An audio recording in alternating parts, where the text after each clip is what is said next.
요소수 품귀 현상이 이어지고 있는 가운데 중국이 우리 기업들과 이미 계약한 요소 18,700톤에 대한 수출 절차를 진행할 것으로 알려집니다. 하지만 두세 달치 물량이어서 중장기적인 대책이 나오지 않고 있는 만큼 사태가 장기화될 경우 물류 대란을 넘어 민생 대란으로 이어질 우려도 계속되고 있는데요. 김필수 대림대 자동차학과 교수와 함께 요소수 대란 상황과 그리고 중장기 해결책 함께 짚어보겠습니다. 안녕하십니까? 안녕하세요, 교수님. 네, 안녕하세요. 우선은 다행스러운 소식이 전해졌는데 네. 18,700톤 정도면 네. 한 어느 정도 사용할 수 있는 분량입니까? 지금 두세 달치 이렇게 지금 얘기가 나오고 있는데 예. 1년에 한 6만 톤 정도가 필요한 것으로 나오고 있습니다. 물론 이제 요소하고 요소수는 분명히 틀립니다. 요소를 한 3배 정도 해야지 요소수가 되는 거기 때문에 그래서 혼동을 하지 말아야 되는 것이 이제 액체하고 이 고체에 대한 부분들이니까 예. 네, 그런 부분들을 보게 되면은 요소수로 따지게 되면은 하루에 600톤 정도 소모가 되니까 600톤 최대 800톤 얘기를 하고 있습니다. 그러니까 그 정도면은 아마 3분의 1 정도의 요소를 수입하면은 충분히 가능하지 않을까라는 측면에서 아직까지는 해소되기에는 문제점이 많다 이렇게 보고 있습니다. 네, 정부가 지금 다양한 국가들과도 이 요소수를 들여오기 위해서 협의를 진행 중인데 네. 일단 호주에서 27,000리터, 이르면 오늘 수송기를 띄울 계획이고요. 네. 그리고 베트남에서 다음 주 중에 200톤, 멕시코 업체에서도 연내 1,200톤을 공급받기로 약속을 했는데 네. 이 정도면은 어느 시간까지 벌 수 있는 건가요? 아직까지는 지금 상당히 미흡하다고 보고 있습니다. 네. 지금 호주에서 들어오는 27,000리터에 해당되는 것은 요소수입니다. 그러니까 완성된 제품을 가지고 들어오는 건데 그거는 하루 소모되는 것이 말씀드린 대로 600톤, 그러니까 60만 리터니까 네. 하루 사용량의 한 4% 정도뿐이 안 되는 굉장히 미미한 양이고요. 베트남에서 들어오는 것이 이제 바로 요소수가 아니라 요소거든요. 예. 이제 그것의 3배 정도가 요소수로 사용할 수 있는 부분들이니까 그만큼 아직까지는 이제 상당히 좀 미흡하다고 분명히 말씀드릴 수 있어서 수입 다변화에 대한 것들은 더 많아질 것으로 보고 있습니다. 예. 근데 이렇게 수입 다변화를 해서 요소든 요소수든 가져오는 건 일단은 다행스러운 소식입니다만 네. 이게 각국에서 수입을 하다 보니까 품질도 좀 제각각일 거 아닙니까? 네. 그래서 품질 관리에 대한 부분도 좀 마련하고 있는지요? 상당히 이제 고민되는 부분이라고 보고 있습니다. 일단은 일반적으로 요소하게 되면 비슷한 부분이 많아요. 근데 이제 이 의료용으로 쓰는 것이 가장 이제 고가의 요소다 이렇게 좀 보고 있고요. 나머지 일반 산업용으로 쓰는 것들, 특히 이제 최근에 들어서 환경부에서 일반적으로 쓰고 있는 요소를 그 자동차용으로 쓰는 부분들을 아마 이번 주까지 발표할 것으로 보고 있습니다. 여기에는 이제 과연 적정한지 예. SCR에 집어넣어서 문제가 있는지 없는지 또 예를 들어서 질소 산화물 저감 효과가 있는지 없는지를 확인하겠지만은 아마 그런 부분 측면에 있어서는 자동차용으로 쓰는 부분들은 좀 고민을 해서 가지고 들어와야 되지 않느냐. 아마 들어오게 되면은 검증을 통해서 테스트를 해보게 되면 이제 문제점 같은 것들은 보완될 것으로 보고 있습니다. 네, 검증까지의 시간이 또 필요한 거네요. 맞습니다. 네, 지금 조금씩 물량을 확보해서 시간을 버는 식으로 이어가고 있는데 이게 사실 근본적인 대책을 마련한 게 아니다 보니까 이게 당장 화물차뿐만 아니라 대중교통 운행까지 피해가 갈 수 있다 이런 전망도 나오고 있더라고요. 맞습니다. 일단은 국내에서 다른 유럽 빼놓고는 다른 선진국 대비해서 전체 차량 대수 중에서 디젤 차가 너무 많다는 것이 문제점입니다. 네. 일본이나 이런 데에 비해서 우리가 2배 이상 디젤 차가 많거든요. 특히 2015년 이후에 환경 개선이 강화되면서 SCR이라는 장치가 들어가고 여기에 또 요소수가 항상 포함을 하고 있는데 전체적으로 요소수가 들어가야 되는 디젤 차가 국내에서는 약 400만 대가 해당이 됩니다.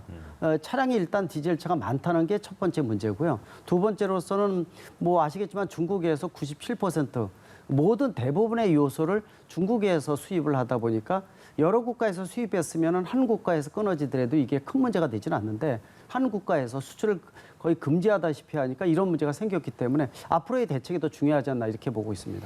근데 이제 디젤 엔진을 쓰고 있는 그 차량들, 구급차, 소방차 이런 것도 문제지만 이 마을버스의 경우에는 서울시에서 운행 중인 마을버스의 3분의 1이 디젤 차량이라고 하고요. 또 네. 마을버스 업체 자체가 좀 영세하다 보니까 이번에 이제 들어오는 이 요소들을 적시에 적절하게 좀 확보할 수 있겠느냐 이런 걱정도 좀 됩니다. 어떻습니까? 맞습니다. 지금 이미 지난달 15일에 이미 중지가 되면서 국내 재고 물량이 소진되고 있다는 게 문제입니다. 원래 몇 개월치 정도의 이 물량은 적재돼 있어야 되는데 그 부분을 소진하고 있기 때문에 일선에서 생활 필수적으로 필요한 이런 차량에는 꼭 들어가야 된다고 말씀드릴 수가 있거든요. 말씀하신 대로 마을버스는 물론이고 뭐 우리가 말하는 구급차라든지 소방차 또 청소차도 해당이 됩니다. 예. 또 가장 또 중요한 것이 물류 대란이라는 얘기가 나오고 있는 이유가 보통 생계형 트럭을 운전하시는 분들이 굉장히 많거든요. 일선에서 요소수를 공급 못 받게 되면은 운행 중지할 수밖에 없고요. 이런 것들이 누적되게 되면은 차량 운행, 특히 이제 그 물류에 대한 부분들이 문제가 되면은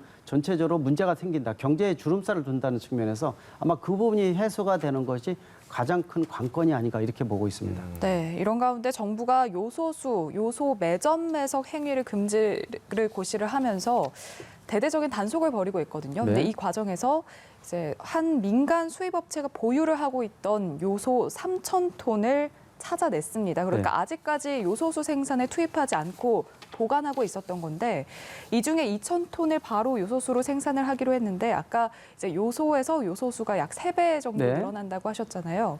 그러면 지금 2,000톤이면 요소수 600만 리터 정도인데 네. 이 정도면 어느 정도 단기적으로 보탬이 될 수 있는 한 건가요? 10일에서 15일치 정도 될 것으로 좀 보고 있습니다. 네. 예, 그 정도면은 그래도 티끌모아 태산 아니겠습니까? 지금 당장은 뭐 요소수 자체가 재고 물량이 이제 소진되고 있기 때문에 네. 아마 그런 부분들이 회복이 되기까지는 시간이 좀 더 걸린다 이렇게 말씀을 드릴 수가 있고 또 아까 말씀드린 대로 이 디젤차 자체가 국내에서는 다른 국가 대비해서 훨씬 더 많다는 거.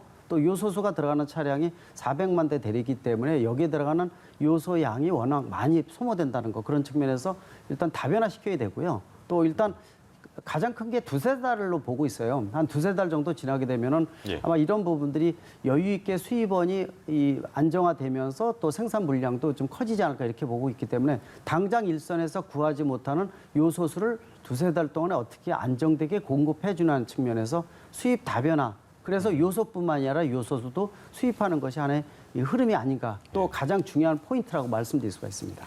수입 다변화에 대한 말씀 주셨는데 이 요소수 사태가 벌어지고 나서 여러 전문가들이 공통적으로 하는 얘기가 전략물자로 좀 지정을 해서 나라가 이 수급 불안이 없도록 좀 최소한의 안전장치를 마련해야 된다라는 의견들이 많더라고요. 여기에 대해서 교수님 어떻습니까? 맞습니다. 일단 뭐 한일 관계 일본에서 반도체 이 우리가 소부장이라고 얘기하지 않습니까? 예. 소재 부품이라든지 장비라든지 이런 것들이 이제 규제가 되면서 이 그런 부분들을 우리가 경험을 좀 많이 해봤거든요. 또 그 여러 사례들이 많이 있었어요. 그러다 보니까 한 국가에서 60~70% 이상 의존도가 높은 원재자라든지 소부장 같은 경우에는 이런 문제가 언제든지 생길 수 있다는 겁니다. 따라서 지금 요소수에 대한 것들은 빙산의 일각이 아니냐 이런 얘기가 많이 나올 정도이기 때문에 따라서 정부에서 좀 더 면밀하게 이런 한 국가, 한 지역의 의존도가 높은 경우에는 수입 다변화뿐만이 아니라 재고 물량을 늘린다든지 좀 아까 말씀하신 대로 또 꼭 필요하면은 전략물자로 시킨다는 게 무슨 얘기냐면은 예. 채산성은 굉장히 떨어지거든요. 근데 정부에서 좀 더 보조금이라든지 보태서 안정되게 일부 부분이라도 국내에서 생산하게 된다면은 문제가 생겼을 때 이 공급하는데 문제가 근본적으로 제거를 할 수가 있다는 이런 장점이 있거든요. 지금 요소수의 문제는 국내에서 생산하는 것이 전혀 없는 상태에서 만들다 보니까 시간도 오래 걸리고 쉽지 않다는 건데 만약에 조금이라도 생산했으면은 아마 이런 부분에 있어서는 좀 능동적으로 대처할 수 있는 부분이 아닌가라는 측면에서 품목별 분석을 통해서 필요하면은 국내 일부 생산한다든지 이런 다변화에 대한 것들 말씀드린 수입 다변화, 재고 물량 늘린다든지 이런 여러 가지 대책이 복합적으로 이루어져야 된다고 보고 있습니다. 네, 뭐 전반적으로 공급망 구조를 다시 한번 좀 재검토할 필요가 있을 것 같습니다. 오늘 말씀 여기까지 듣도록 하겠습니다. 김필수 대림대 자동차학과 교수와 함께했습니다. 고맙습니다. 네, 고맙습니다, 고맙습니다. 교수님.